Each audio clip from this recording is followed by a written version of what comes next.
Petrol और diesel के दाम फिर बढ़ गए। अब कहीं कहीं पेट्रोल के साथ साथ डीजल के दाम भी 100 के आंकड़े को छूने लगे हैं। मुंबई में पेट्रोल के दाम 101 रुपए तक पहुंच गए हैं, तो वहीं राजस्थान के गंगानगर में डीजल के दाम 98 रुपए हो गए हैं।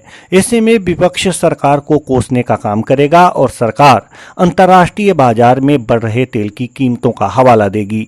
लेकिन कोरोना और लॉकडाउन की मार झेल रही जनता के सामने अब इसे भी झेलने के सिवाय कोई चारा नहीं है।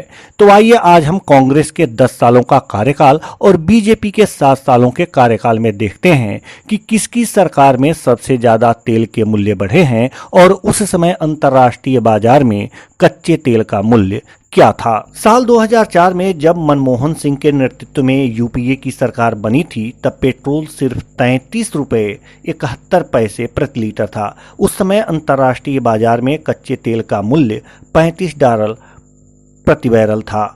यह वह समय था जब मनमोहन सिंह ने पहली बार सत्ता संभाली थी। उसके बाद मनमोहन सिंह के हाथ में 10 सालों तक देश की कमान रही, अर्थात 2014 तक मनमोहन सिंह प्रधानमंत्री रहे और पेट्रोल की कीमत 71 रुपए प्रति लीटर पहुंच गई।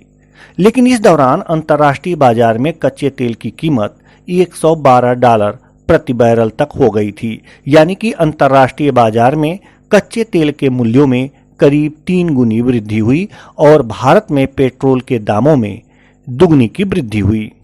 अब पीएम मोदी के 7 सालों में तेल के दामों की वृद्धि का विश्लेषण करते हैं। वर्ष 2014 में पहली बार नरेंद्र मोदी ने देश की कमान संभाली। उस समय पेट्रोल की कीमत 71 रुपए प्रति लीटर थी और अंतर्राष्ट्रीय बाजार में कच्चे तेल का मूल्य $112 प्रति बैरल। अब साल 2021 में पेट्रोल की कीमत बढ़कर 100 के पार चली गई है और अंतर्राष्ट्रीय बाजार में कच्चे तेल का मूल्य $71 प्रति बैरल है। अब हम दोनों के कार्यकाल में तेल के दामों की तुलना करते हैं। वर्ष 2014 की कीमतों में से वर्ष 2004 की कीमतों को घटाने और मोदी के कार्यकाल के 2021 की तेल की कीमतों में से 2014 की प्रति लीटर कीमत घटाने पर पता चलता है कि दोनों के कार्यकाल में तेल के दामों में कोई खास वृद्धि नहीं हुई। लेकिन एक बात जो सबसे महत्वपूर्ण है वह है कच्चे तेल का दाम। मनमोहन सिंह के कार्यकाल के दौरान जब कच्चे तेल की कीमत अंतर्राष्ट्रीय बाजार में $112 प्रति बैरल थी, तो तेल के दाम 71 रुपए प्रति लीटर थे। और जब अंतर्राष्ट्रीय बाजार में तेल के दाम $71 प्रति बैरल है, तो पेट्रोल के दाम 100 रुपए के पार चले गए हैं।